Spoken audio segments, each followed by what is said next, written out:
ihr Lieben, hier ist KLS von Kreatives Leben. Ich bin Mixed Media Künstlerin und möchte ganz viel Farbe ins Leben bringen. Ich habe deshalb diese 5-Tages-Challenge gestartet, wo wir gemeinsam 5 Tage lang Scenes erstellen. Unten findest du einen Link zu meiner Website, wo alles genau erklärt ist und wo du natürlich auch Unterlagen bekommen kannst jeden Tag, um die Unterlagen, die ich einsetze, zu nutzen. Das Thema heute ist Aquarell und ich freue mich zu sehen, wie du das Thema umgesetzt hast.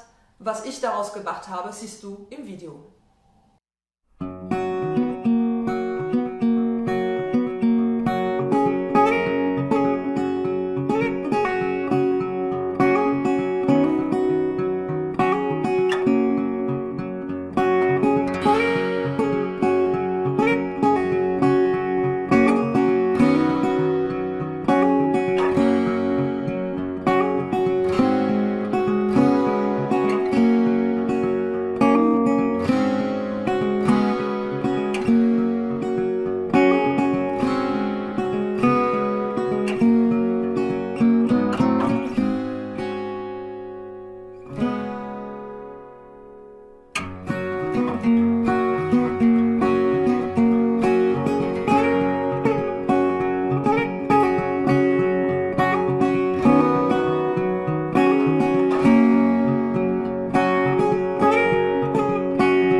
weil die einfach toll leuchten. Ich weiß nicht, ob man das dann gut sehen kann. Und habe dann trotzdem das Thema Blätter